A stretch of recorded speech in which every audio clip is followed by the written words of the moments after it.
Hello दोस्तों, कैसे हैं आप? उम्मीद करते हैं आप बहुत अच्छे होंगे। आपका स्वागत है, आपका बहुत बहुत स्वागत है कॉन्सेप्चुअल नीट सीरीज़ के इस नए वीडियो में। तो दोस्तों आज हम लोग पढ़ेंगे केल्विन साइकिल। ठीक है, केल्विन साइकिल आज हम लोग पढ़ेंगे, जिसको हम लोग C3 साइकिल भी बोलते हैं। ठीक है, तो देखिए दोस्तों, केल्विन साइकिल या C3 साइकिल समझने से पहले उसके पीछे का कुछ कहानी चल रहा है, उसके पीछे का स्टोरी को हम लोग समझने का कोशिश करते हैं। ठीक है दोस्तों, ताइए हम लोग केल्विन साइकिल के पीछे का हिस्ट्री समझने का ट्राई करते हैं। ठीक है दोस्तों, तो देखिए केल्विन हम लोग जानते हैं फोटोसिंथेसिस। ठीक है ना, फोटोसिंथेसिस में कितना प्रोसेस होता है? दो प्रोसेस, एक होता है लाइट रिएक्शन और एक होता है डार्क रिएक्शन। तो देखिए दोस्तों, लाइट रिएक्शन में क्या होता है? लाइट रिएक्शन में क्या बनता है? तो लाइट रिएक्शन में बनता है ATP प्लस NADPH2 बनता है और साथ में ऑक्सीजन बनता है। तो ऑक्सीजन क्या होता है? ऑक्सीजन तो क्लोरोप्लास्ट से डिफ्यूजन के थ्रू बाहर निकल जाता है। ठीक है, बचता क्या है इसके बाद बचता है ATP बचता है और NADPH2 बचता है। ठीक है, तो देखिए दोस्तों, ATP और NADPH2 का इस्तेमाल हम लोग कहाँ करेंगे? तो देखिए दोस्तों, ATP और NADPH2 का इस्तेमाल हम लोग करेंगे डार्क रिएक्शन में। ठीक है, अब देखिए डार्क रिएक्शन क्या होता है। तो देखिए दोस्तों, डार्क रिएक्शन क्या होता है, इसमें हम लोग डार्क रिएक्शन में लोग करते क्या है? ठीक है, तो डार्क रिएक्शन में लोग क्या करते हैं? CO2 का इस्तेमाल करते हुए हम लोग ग्लूकोज बनाते हैं। तो देखिए दोस्तों, हम लोग क्या कर रहे हैं यहाँ पर डार्क रिएक्शन में किसी न किसी चीज़ का यानी कि ग्लूकोज का फॉर्मेशन कर रहे हैं, उसका हम लोग सिंथेसिस कर रहे हैं। इसलिए डार्क रिएक्शन का दूसरा नाम क्या है? बायोसिंथेटिक फेज, क्योंकि यहाँ पर हम लोग ग्लूकोज का फॉर्मेशन कर रहे हैं, उसका सिंथेसिस कर रहे हैं। ठीक है दोस्तों, लेकिन डार्क रिएक्शन में क्या होता है दोस्तों? हम लोग CO2 का इस्तेमाल तो करते ही हैं, साथ में अगर कुछ बनाना है तो आपको एनर्जी भी तो खर्च करना पड़ेगा। तो हम लोग डार्क रिएक्शन में क्या करते हैं? ATP और NADPH2 का भी इस्तेमाल करते हैं। ठीक है दोस्तों, अब देखिए दोस्तों, डार्क रिएक्शन कहने क्या मतलब है? मतलब इसका नाम, इस रिएक्शन का नाम हम लोग डार्क रिएक्शन क्यों उसको बोलते हैं? क्योंकि डार्क रिएक्शन डायरेक्टली वो लाइट पे डिपेंड नहीं करता है, लेकिन वो लाइट के प्रोडक्ट पे डिपेंड करता है, लाइट रिएक्शन के प्रोडक्ट पे डिपेंड करता है। क्योंकि ATP और NADPH2 कहाँ बनता है? वो लाइट रिएक्शन में ही तो बनता है। उसका इस्तेमाल हम लोग कहाँ करते हैं? डार्क रिएक्शन में करते हैं। ठीक है, अब देखिए दोस्तों, अगर हमको पता करना हो कि डार्क रिएक्शन लाइट पे डिपेंड नहीं करता है, तो उसके लिए क्या करते हैं? हम लोग एक सेटअप तैयार करते हैं लेबोरेटरी में। ठीक है, और क्या करते हैं? ठीक है ना, सेटअप तैयार करते हैं, और अगर हम लाइट देना बंद कर दे प्लांट को, तो क्या होता है कि उसी समय, जिस समय हम लोगों ने बंद किया लाइट देना प्लांट को, उसी समय डार्क रिएक्शन बंद नहीं होता है, वो कुछ देर के बाद बंद होता है। इससे क्या सिद्ध होता है? इससे क्या मतलब पता चलता है हम लोग को कि डार्क रिएक्शन लगातार डायरेक्टली लाइट पे डिपेंड नहीं है, वो लाइट के प्रोडक्ट पे डिपेंड करता है। अगर वो लाइट पे डिपेंड डायरेक्टली करता तो स्विच बंद करते ही, लाइट का स्विच बंद करते ही, लाइट को जब हम देना बंद करते हैं उसी समय उसको रुक जाना चाहिए था डार्क रिएक्शन को, लेकिन ऐसा नहीं होता है, वो कुछ देर के बाद रुकता है। ठीक है दोस्तों, अब देखिए, जब डार्क रिएक्शन के बारे में साइंटिस्ट कम्युनिटी को पता चला, तो साइंटिस्ट कम्युनिटी में एक समझिए खलबली मच गया कि भाई डार्क रिएक्शन क्या होता है। उसके बारे में जानने के लिए डार्क रिएक्शन में मतलब कितने प्रोसेसेस होते हैं, उसके पीछे का प्रोसेस कितना है, ठीक है ना, मतलब कितना उसमें स्टेप इन्वॉल्व होता है डार्क रिएक्शन में। ठीक है, और वो जो स्टेप्स होता है उसमें उसका मैकेनिज्म क्या है, ठीक है, उसका मैकेनिज्म क्या, वो जानने के लिए साइंटिफिक कम्युनिटी में, साइंस वाले कम्युनिटी में, मतलब साइंटिस्ट लोग के बीच में पूरा एकदम हड़कंप मचा हुआ था। ठीक है, वो जानने के लिए आप जानते हैं साइंटिस्ट लोग कितना बेचैन होते हैं, वो कितना मतलब बेताब होते हैं चीज़ों को जानने के लिए। ठीक है, तो देखिए दोस्तों, जब साइंटिस्ट लोग ये पता करना चाह रहे थे कि डार्क रिएक्शन में क्या क्या स्टेप होते हैं, उसके पीछे का रिएक्शन क्या है, उसके पीछे का मैकेनिज्म क्या है, देखिए तो उसी बीच क्या होता है दोस्तों, वर्ल्ड वार 2 चला था। ठीक है, तो वर्ल्ड वार 2 में क्या होता है दोस्तों, हम लोग पता ही है, अमेरिका हिरोशिमा नागासाकी पे बम फेंक रहा था, उस समय एटॉमिक बम फेंकता है, और उसके बाद जो होता है रेडियो एक्टिविटी जो अपना प्रभाव दिखाता है, वो हम लोग को भली बात ही परिचित हम लोग उसी से। ठीक है, तो जब वर्ल्ड वार 2 खत्म होता है, ठीक है, तो उसके बाद हमारे एक बायोलॉजी के हीरो आते हैं, इनका नाम है सर मेल्विन केल्विन। उनका नाम क्या है? Melvin kelvin. वो बोलते हैं कि भाई बहुत हुआ रेडियो एक्टिविटी का गलत इस्तेमाल, हम लोग अब रेडियो एक्टिविटी का इस्तेमाल करेंगे मानव कल्याण के लिए, ह्यूमन वेलफेयर के लिए।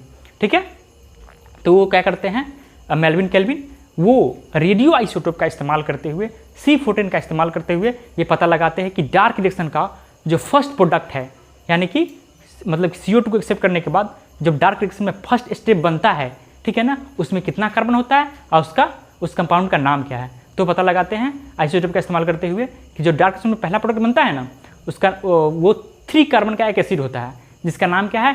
3-फॉस्फोग्लिसरिक एसिड, यानी कि 3PGA। ठीक है दोस्तों, अब देखिए दोस्तों, जब ये हम लोग को पता लग गया कि डार्क रिएक्शन का पहला प्रोडक्ट है 3PGA, तो फिर यहाँ से मतलब फिर से यहाँ से एक नया सवाल पैदा होता है कि क्या दुनिया में जितने भी फोटोसिंथेटिक प्लांट है, क्या सारे प्लांट में पहला स्टेबल प्रोडक्ट CO2 को एक्सेप्ट करने के बाद क्या 3 कार्बन का ही होता है, क्या 3 PGA ही होता है?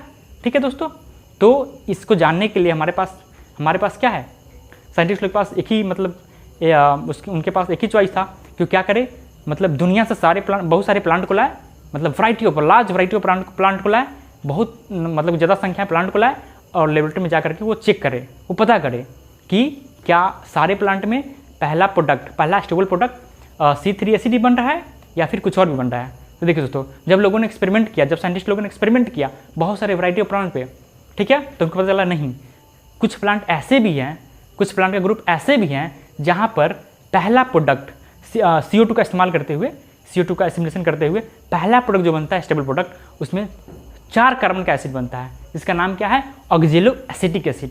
तो देखिए दोस्तों, यहाँ से मतलब CO2 को फिक्स करने वाले 2 प्रोसेस आ गए, एक C3 साइकिल आ गया और एक C4 साइकिल आ गया, यानी कि एक C4 पाथ पे आ गया और एक C3 पाथ पे आ गया।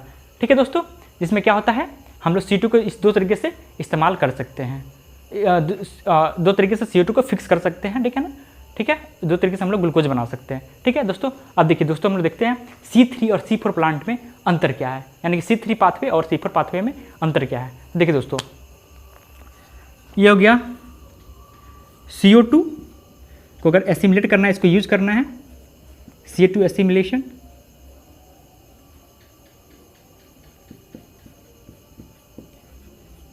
देखिए दोस्तों, CO2 एसिमिलेशन कितना तरीका हो गया, CO2 एसिमिलेशन का हो गया 2 तरीका, ऐसा कितना तरीका, एक हो गया C3 पाथवे,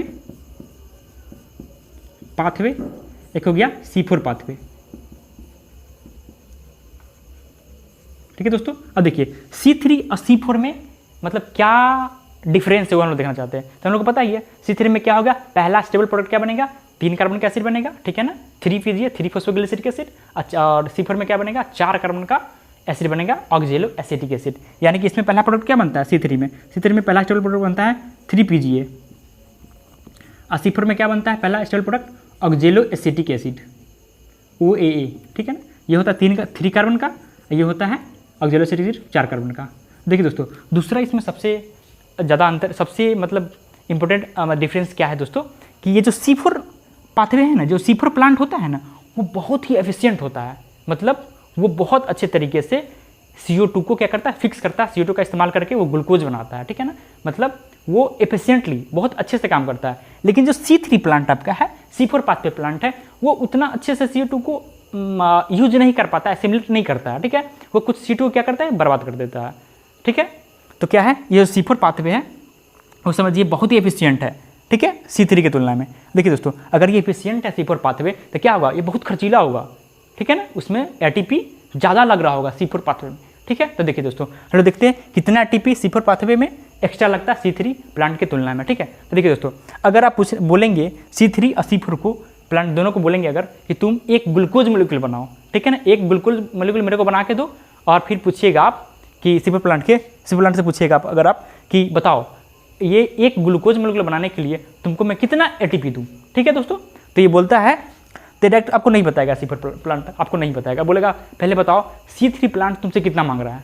तो अगर आप बोलेंगे C3 प्लांट हमसे मांग रहा है, मेरे से मांग रहा है n नंबर ऑफ ATP, कितना, n नंबर ऑफ ATP, कोई भी मतलब नंबर मान लेते हैं, n नंबर ऑफ ATP अगर हम लोग C3 प्लांट को दे रहे हैं n नंबर, तो ये बोलेगा, C4 प्लांट आपसे बोलेगा कि मेरे को n नहीं चाहिए, मेरे को n ATP नहीं चाहिए, मेरे को n+12 चाहिए, मतलब n+12 ATP इसको चाहिए।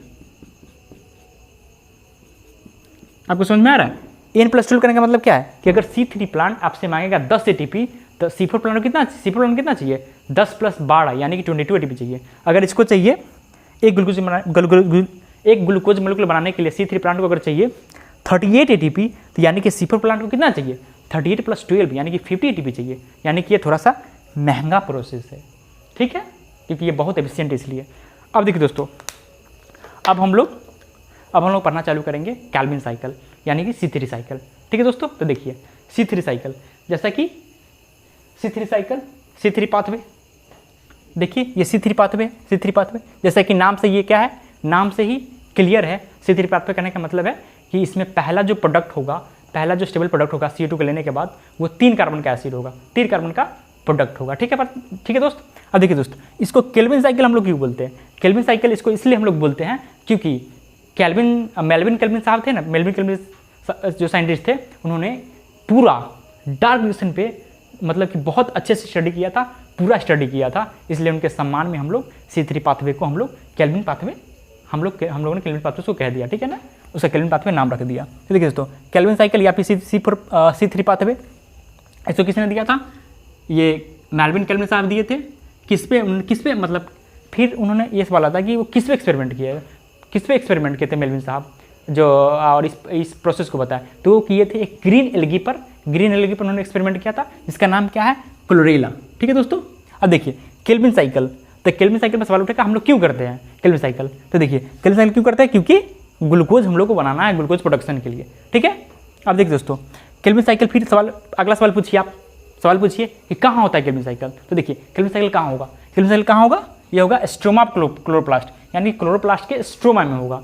अब फिर अगला सवाल पूछिए क्यों, वहाँ क्यों होगा, किसी और जगह क्यों नहीं होगा? तो देखिए इसका जवाब है क्यों वहाँ पर होगा, क्योंकि because main enzyme Rubisco present in stroma, क्योंकि रुबिस्को एंजाइम जो इस डार्क रिएक्शन के लिए बहुत जरूरी है, ग्लूकोज बनाने के लिए बहुत जरूरी है। ठीक है, वो कहाँ प्रेजेंट होता है? वो स्ट्रोमा प्रेजेंट होता है, इसलिए हम लोग वहाँ पर स्ट्रोमा में C3 पाथवे को करते हैं। ठीक है ना। अब देखिए दोस्तों, रुबिस्को का हम लोग फुल फॉर्म जान लेते हैं। ये रुबिस्को, तो रुबिस्को का फुल फॉर्म क्या होता है? राइबोलोज 1,5-20 फॉस्फेट कार्बोजाइलेज ऑक्सीजनेज, क्योंकि ये कार्बन डाइऑक्साइड से भी रिएक्शन करता है रुबिस्को और ऑक्सीजन से भी रिएक्शन करता है। ठीक है दोस्तों। अब देखिए दोस्तों, हम लोग केल्विन साइकिल का स्टेप को समझने का कोशिश करते हैं। देखिए दोस्तों, केल्विन साइकिल में क्या होता है? केल्विन साइकिल में क्या होता है? सबसे पहले RUBP है। ठीक है, जो कि एक CO2 मॉलिक्यूल को पकड़ेगा। कितना CO2 मॉलिक्यूल पकड़ेगा? एक CO2 मॉलिक्यूल को पकड़ लेगा। ये RUBP CO2 मॉलिक्यूल कहाँ से लेगा? ये एटमॉस्फेयर से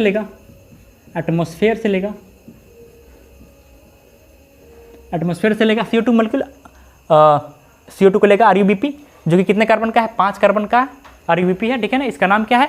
राइबोलोज 1,5-20 फॉस्फेट, ये 5 कार्बन का है। ठीक है, अरे क्या करेगा? ये CO2 को पकड़ के रुबिस्को एंजाइम के प्रेजेंस में किस में कन्वर्ट कर देगा?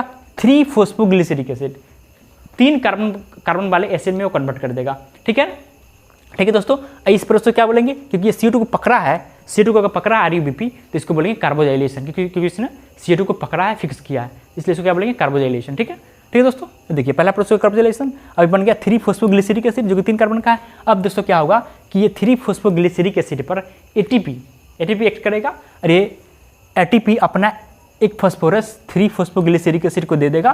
तो फिर इससे क्या बन जाएगा? एक फॉस्फोरस तो पहले से था, एक फॉस्फोरस और लग गया, तो क्या बन जाएगा? 1,3-20-फॉस्फोग्लिसरिक एसिड। ठीक है दोस्तों। देखिए दोस्तों, यहाँ पर ATP ने एक फॉस्फोरस दिया है, और इसलिए इस प्रोसेस में हम लोग क्या बोलेंगे? फॉस्फोराइलेशन, क्योंकि ATP ने फॉस्फोरस इसको दिया है, इस मॉलिक्यूल को, इसलिए इसको क्या बोलेंगे? फॉस्फोराइलेशन।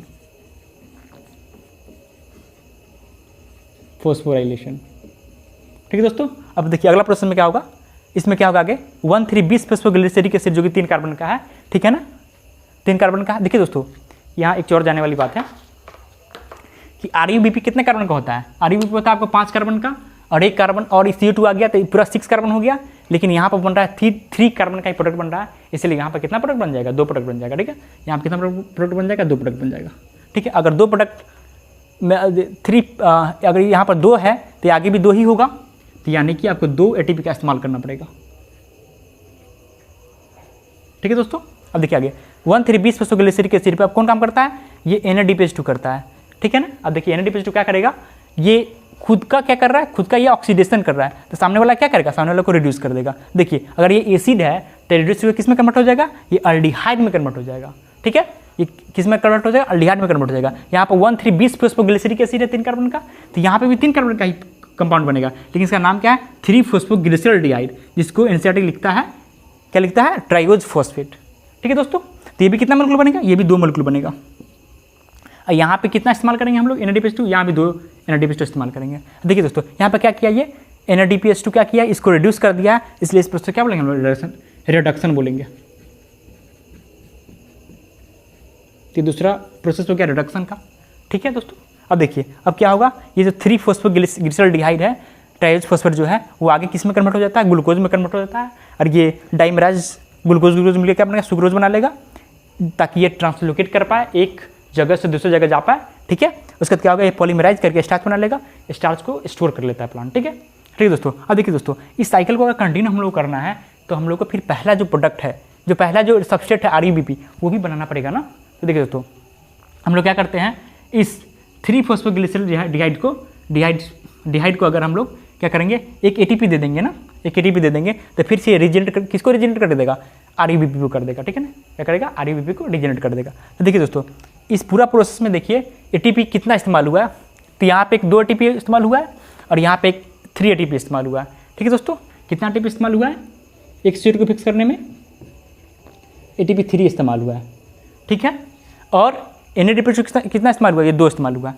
NADPH2 कितना इस्तेमाल हुआ है, NADPH2 इस्तेमाल हुआ है 2। लेकिन देखिए दोस्तों, ये एक साइकिल में ही हुआ है, लेकिन हम लोग को बनाना क्या, ग्लूकोज है। ग्लूकोज में तो 6 कार्बन होता है ना, तो कम से कम इस साइकिल को 6 बार चलाना पड़ेगा आपको। कितना बार चलाना पड़ेगा, 6 टाइम चलाना पड़ेगा। ठीक है, तो देखिए 6 टाइम चलेगा तो सबको 6 टाइम मल्टीप्लाई कीजिए, यहाँ 6 से मल्टीप्लाई कीजिए, इसको भी 6 से मल्टीप्लाई कीजिए, RUBP 6 लीजिए, फिर ये कितना बनेगा, ये बन जाएगा 6, ये भी 6, सबको 6 से मल्टीप्लाई को करना पड़ेगा। ठीक है, इसको भी 6 से मल्टीप्लाई कर दीजिए आप। ठीक है दोस्तों, अब देखिए यहाँ भी 6 से मल्टीप्लाई हो जाएगा, 6 ATP 6, यहाँ भी 6 ATP आ जाएगा, यहाँ भी 6 से मल्टीप्लाई कर दीजिए, फिर यहाँ भी 6। ठीक है दोस्तों, अब देखिए दोस्तों, एक में खर्च हो रहा है 3, तो 6 में कितना खर्च होगा ATP, 6 में ATP 18 ATP खर्च होगा, और NADPH2 कितना खर्च होगा, NADPH2 12 खर्च होगा। अब देखिए दोस्तों, यहाँ पर कितना कार्बन का, ये RUBP कितने कार्बन का है, 5 कार्बन का है। अगर 6 मोलिक्यूल होगा तो कितना होगा, 30 का हो जाएगा। यहाँ पर 6, यहाँ पर ये CO2 भी है, तो पूरा मिला कितना हो जाएगा, 36 यहाँ पर हो जाएगा। फिर यहाँ पर देखिए, यहाँ भी 36 हो जाएगा, जिसमें से क्या होगा, जो 6 कार्बन का ग्लूकोज यहाँ निकल गया तो 35 बचा ना, फिर से 35 का बना देगा RUBP, 35 का 30 का 30 का बना देगा RUBP। ठीक है दोस्तों, यहाँ देखिए 6 कार्बन का ये है, 5 कार्बन का ये है, 35 30 प्लस 6 36, फिर 36 आएगा। फिर यहाँ पे क्या होगा, ये कितने का, 36 का है, इसमें से 6 कार्बन निकल गया ग्लूकोज के लिए, तो बचा 30, और फिर से ये 30 कार्बन से इसका 6 मोलिक्यूल RUBP का बना देगा। ठीक है दोस्तों, तो आज के लिए हम लोग इतना ही रखते हैं। बहुत बहुत धन्यवाद।